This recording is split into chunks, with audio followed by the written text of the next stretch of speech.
Hi, how's everybody doing this evening? I am super excited. I am participating in 24 authors in 12 hours. And I'm Amy Hamilton, author of The Project Manager, Life is a Project, and The Consummate Communicator, Character Traits of True Professionals. I am here with author Michael Shepard and his two amazing books, the first of which is Easy Street, and the other of which is Hell with a Gun. So, Michael, I am super excited to have you here this evening. And can you share with us a little bit about the first book we'll talk about is going to be Easy Street. What inspired you to write Easy Street, and what kept you motivated through the process? That's a great question, Amy. Because writing's not easy, and writing a book, finishing a book, and publishing a book, there ain't nothing easy about that. But I went through a career transition, 2008, retired from the military. Kids had grown and gone; they'd all gone to college, and things were pretty quiet for me. And I finally said, what else do I have? What else am I looking for? What other creative outlet am I looking for that I haven't explored before?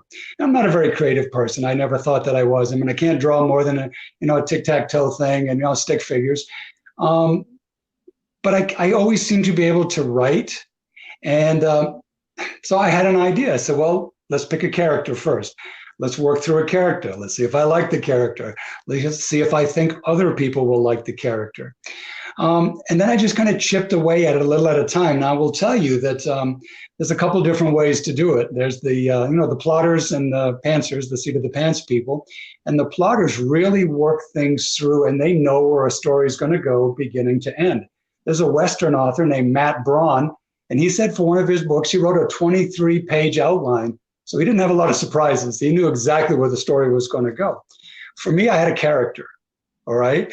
And that's where I started. So that was the definition of being a seat of the pantser. So, but Amy, the one thing that kept me going was the absolute interest in where the story was going to go, because you can plan things all you want. I'm more of let's see what the story tells you and see where the characters take you. So that's what I did. And that's what I did with Easy Street. I had a basic concept of a guy who probably wasn't really likable and was pretty self-deprecating, but he was the guy you went to when no one else could help you. And so if you have a concept of, okay, this is how I want to see this person. This is how I want to see this person in his world, then it made it a little easier to continue to develop. Now, that's not to say I didn't have an outline, because I did. Every once in a while I'd sit down on a Saturday and say, is this going where I think it's going to go? And I probably better plot this out a little bit to make sure I haven't painted myself into a corner I just can't get out of. So I did a lot of that. But, I think page by page, section by section, chapter by chapter, as things began to develop, it was the sheer enthusiasm of saying, I think maybe I have something here, something that makes me laugh. And then, that's the first thing you need to write. You need to entertain yourself. When you're writing, entertain yourself. If you don't like your book, who else is going to like your book? Yeah, that's a good way to look at it. If you don't love your characters, how can you expect someone else to? Well, but it's okay if you don't like them, if you want them to be not likable. Well, it is, and that's a risk that you have to take. But I always think that all characters, whether it's protagonists, antagonists, secondary characters, they have to have both the good and the bad, both the positive and the negative, right? A lot of people write a hero as if he's just going to be the hero. So right. I'd like to be Lee Child, but Jack Reacher, at least in the first 20 books, he was pretty much the same guy. And he's begun to have a little bit of development lately. But you want to have someone that's relatable, who fails more than, I won't say more than he succeeds, but there's a good chance that they're going to succeed or fail in any given situation. Now, of course, in the end, you want your protagonist to succeed, because otherwise it's not really much of a story if he doesn't succeed in the end. But Mike, you've kind of jumped in, and we're already down plots and protagonists, but your main character is a private detective. Yeah. And can you tell a little bit about your main character, the private detective, and what he's faced against in his world? Because you said, I want to hear about my main character in his world, but we haven't really even said his name yet. Well, Amy, I'm ready to go. I'm ready to go. So Paul Doyle, the protagonist in Easy Street, you have to figure out who your character is first. So I set him as a mid-40s guy whose marriage had just broken up. He was couldn't get out of the pit that he was digging himself in. failing business, moved back home to live with mom. And for all of the frustration he had living back home with his mom, at least somebody was there. So while he knew he was on the down and outs, it was kind of hard to get back on the up and up again, right? If everything starts to look kind of negative, it's pretty hard to start pulling yourself out of that. So Paul, in his 40s, 40 pounds overweight, barely making a living, has to move back in with mom. And the other thing about Paul is he never left his hometown. So everybody knew everything about him. So everybody you meet on the street knows your backstory. And that's both good and bad. Now, I left home when I was 18, joined the military, never went home again. So not a lot of people know my backstory, or the backstory they know ended when I was 18. So I said, well, let's tell it from someone who never left his backstory, who can't tell a new backstory or recreate himself, because everybody knows who he is. So that's how I looked at that. And I said, okay, now that I've put this man here, how can I build a world around him that's interesting, well-balanced, has well-developed secondary characters, I hope, and an interesting antagonist as well. So it was kind of fun to put that together. But Amy, I didn't have a plan. I had a character. So you wrote your first book and you said, oh my gosh, this was totally fun. So you said, I'm going to write a second book. Yeah. And this book is very different. This is not a sequel. This is a completely new and different experience. No, not at all. And so to be honest with you, so Hell with a Gun was the first thing that I began to write. And I said, when I retired from the military, I said, I want to teach myself how to write a book. So instead of taking classes or anything like that, or going to lectures, I sat down and started writing a book, which ended up being Hell with a Gun. So I wrote it at about 300 pages. And then I put it in a desk drawer and said, that'll never see the light of day, but at least now I know how to write a book. And then I wrote my baby, Easy Street. And once I finished Easy Street, I said, that Hell with a Gun at least had enough pages. Let's see what's there. And then I started to really work on it, blew the dust off, did a lot of work on it, and loved it. And I will say that Hell with a Gun was a lot harder for me than Easy Street. It's set in the 1800s and, the Dakota Territories. And, I can relate to Easy Street because I grew up in Maine and it's set in Maine. And we are our own protagonists, so I probably am Paul Doyle, so that helps a lot when you really know your characters. But when you write a story that is, that's historical, you have to really think about how to shape that world. So whether it's a fantasy book, whether it's some dystopian thing, whether it's sci-fi, you still have to create a world. So in a book that's set in the 1800s, you still have to create a world.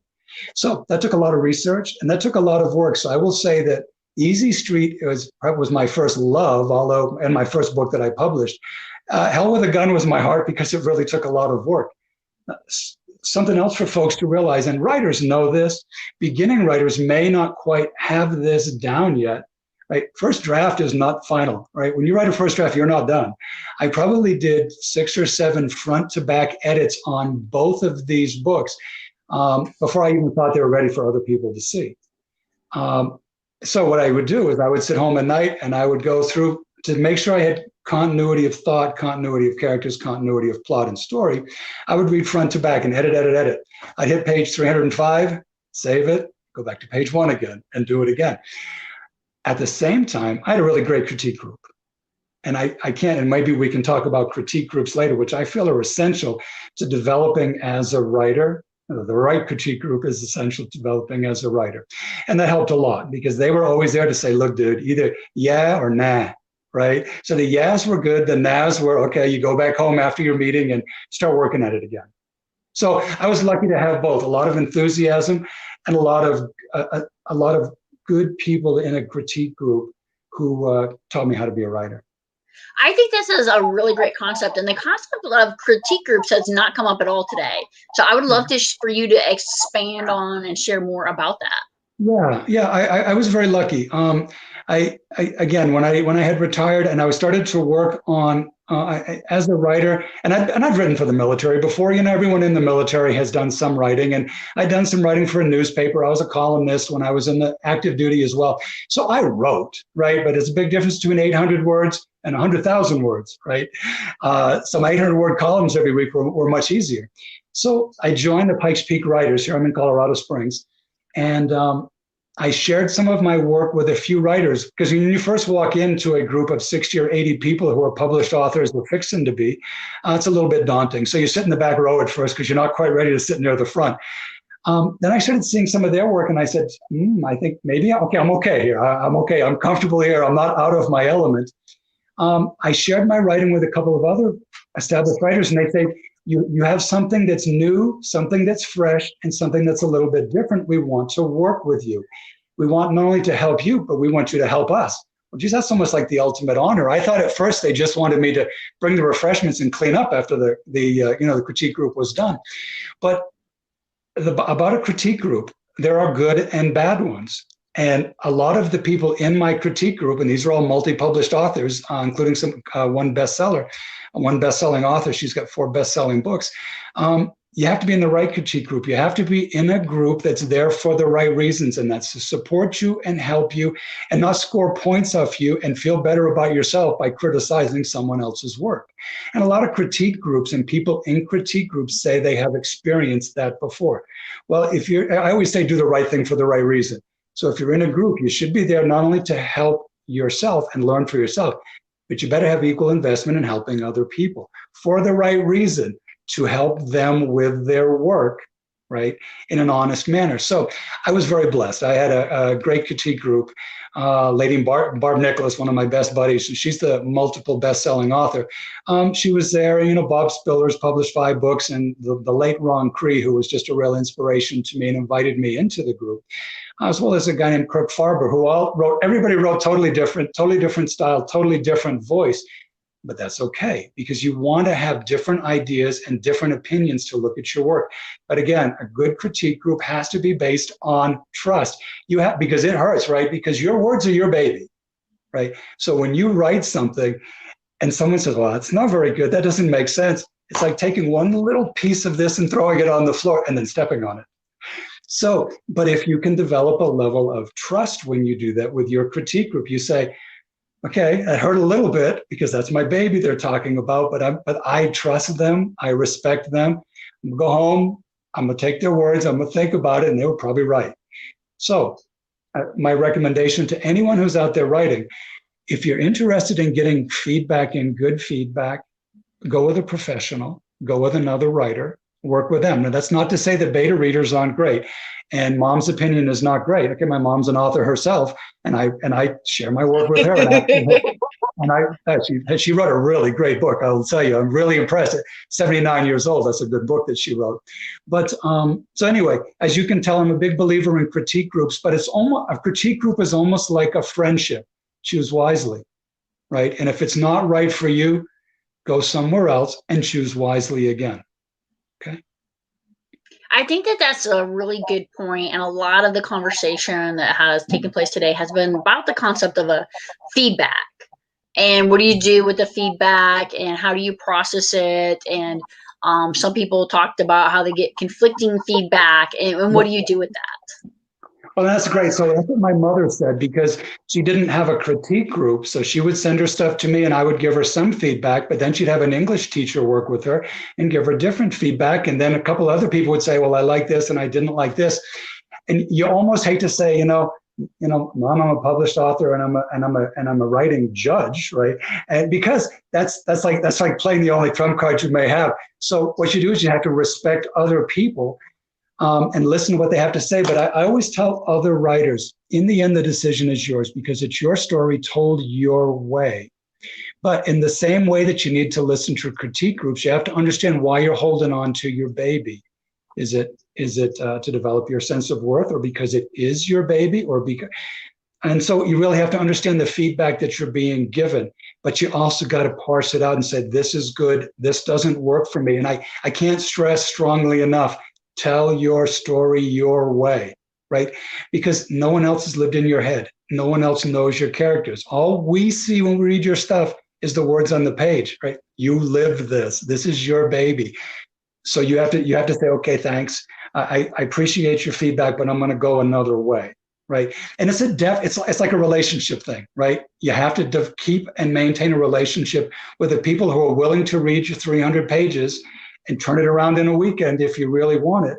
and give you comments that you're not necessarily going to accept. You have to still make them feel good about what they provided you, while I not think that necessarily that's taking a a good recommendation. concept. And one of the things is one of the most interesting authors' responses on feedback today was Jimmy Gia, and he's actually a nonfiction author. And so you talk about a lot about characters, and you think like, okay, characters are kind of, they're up to us. They're arbitrary. Somebody can say, I think that's out of character for your character, but I do stuff that's out of character that's for me as a human being. So we all have flawed character traits. But when it comes to nonfiction, it's very interesting, I think, because there's a lot of facts, right? And one of the things for what Jimmy did is he did frameworks and then applied them into situations. Yeah. And it was always about, can people, understand it? And he actually said something very profound to me today. And he said, I love the negative feedback. And I said, oh, that's the first. And he said, well, it's only from the negative feedback that I'm going to get better. Yeah. Well, and that's true, because everybody wants to hear you're the best author I've ever read and I love your stuff. But if that's what you're looking for in feedback, it's not going to push you to get better. So I strongly agree with what he said, right? You have to be told this apple doesn't shine quite the way you think it does, right? But again, then you got to trust what you get, and you got to make sure that you're only holding on to the things that are really dear to you, and you can let the rest go, like your ego quite often. No, and that's really true about the critique group, where you want them to be fair, you want them to be honest, you want them to present you feedback in a kind way, or at least as kind as they can deliver it that you can still listen to. But at the same time, it's like, now how do you take this feedback and turn it into something productive? Yeah, and that's an interesting one, because feedback can often leave scars, right? Well, scars are no fun for anyone. Again, so it all comes back to trust. Well, and the other thing is, if you get feedback from a source that you say, well, I don't think that that's really a valid source, and you have to kind of shrug and say, I need to let that one go. It's like bumping into someone in the hallway that you just don't get along with.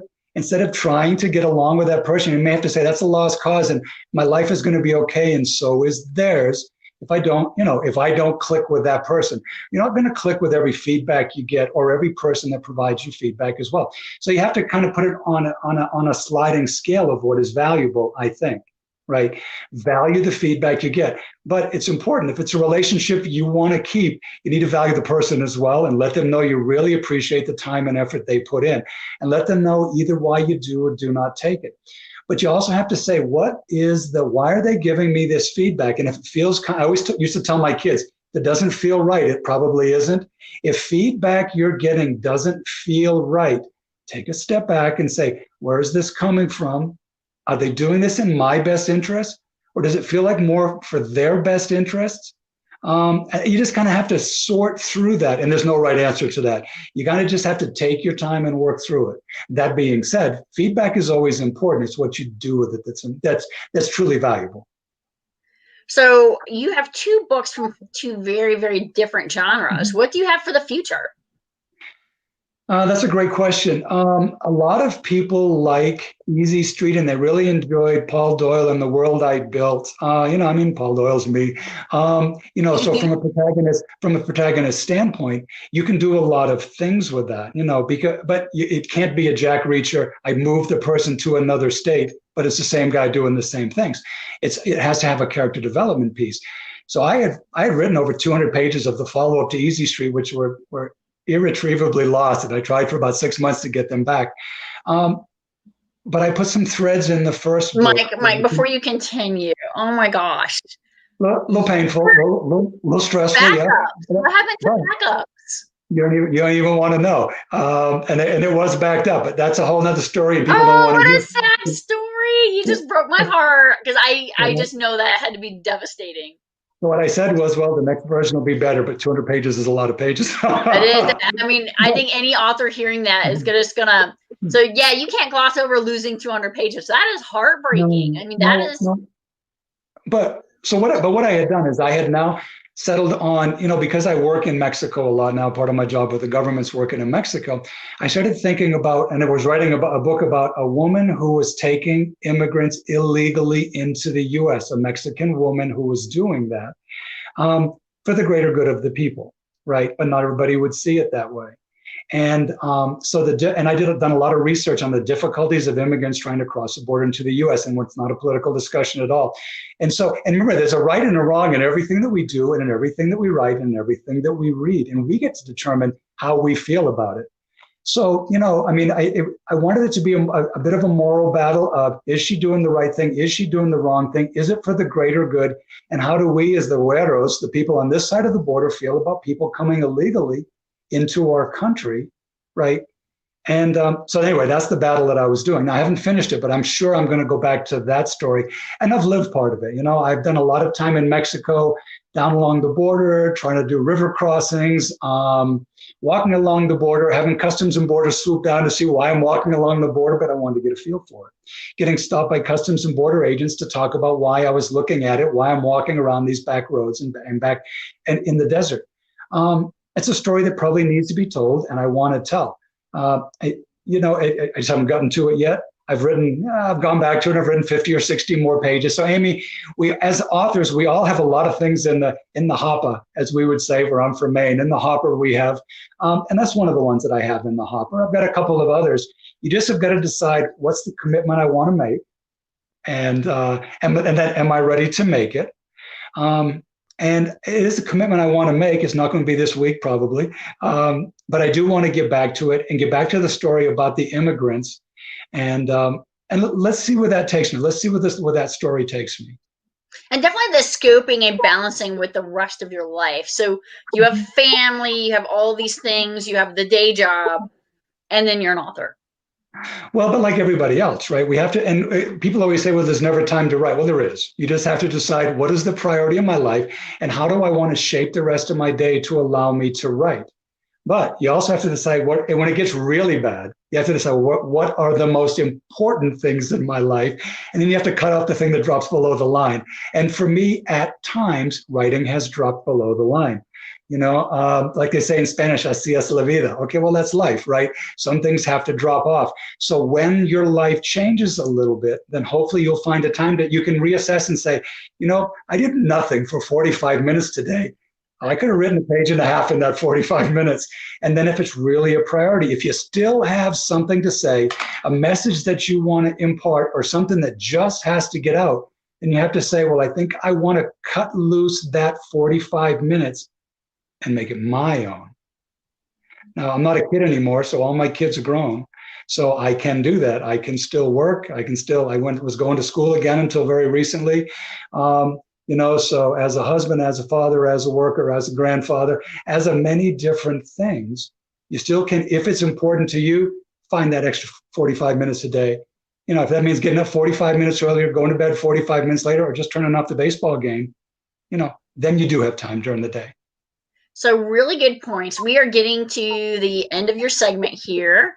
And I just want to say, first of all, thank you so much for your time, Mike. I've known you for a long time. Next, thank you for your service. I'm going to do a shameless plug that Mike is also an Air Force veteran, and the next 24 authors in 12 hours is going to be on November 11th on Veterans Day, and it's going to feature James Woosley, who is my agent from Free Agent Press, who's also an Air Force veteran. So being an Army veteran, we got a little bit of rivalry, but most we have amazing friendship.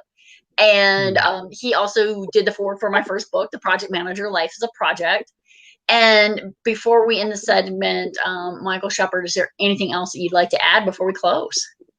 First, I want to thank you for this. This is a great endeavor that you did. You've always had a lot of enthusiasm. I used to work for you, and I loved it because your enthusiasm was everywhere. Everyone got to share it. So we appreciate that.